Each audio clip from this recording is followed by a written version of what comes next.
Representative Bilirakis. And members both have been called, so Yeah. want to make sure we get a question in if we'd like one. Thank you, Mr. Chairman. Earlier this week, I chaired the Commerce, Manufacturing, and Trade Subcommittee hearing on energy and commerce on the state of semiconductors ecosystem. The scale of the vulnerabilities of the global semiconductor supply chain was staggering.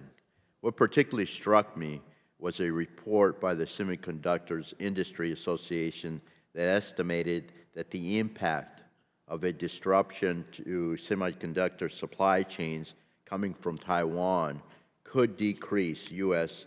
economic output by 11%, double the 2008 recession. Mr. Alperovich, what do you view are the most important steps the United States needs to take individually and with allied countries to isolate China's potential impact to the semiconductor supply chain?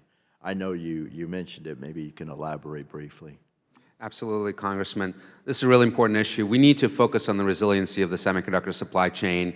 The efforts by this administration and the CHIPS Act that this Congress has passed, really vital to this effort.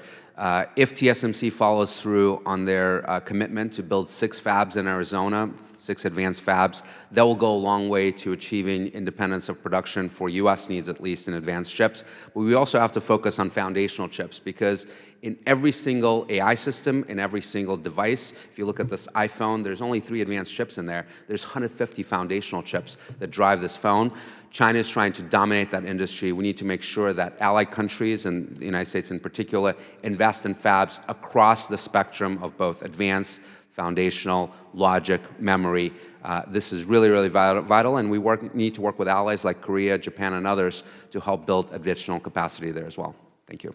Agreed. To win the race against China, American AI companies need to succeed at home and abroad. However, we've seen a large foreign trading partners, especially the EU, enact sweeping new AI data regulations that could be used to target U.S. companies. Mr. Mahmoud, how can we address new and emerging digital trade barriers to ensure American AI companies can outcompete their Chinese competitors on an even playing field? Thank you for the question, Representative. I think we should have a willingness to use the full toolkit of our own trade practices to deter efforts that may undermine the competitiveness of our own companies. The details of what that looks like would have to be determined by the executive branch, but I think that we should broadcast a willingness to, for example, potentially apply tariffs. And I think the example goes beyond the EU. There are also ways that other countries, in particular China, might do the same. Very good. Thank you. I yield back, Mr. Chairman. Appreciate it.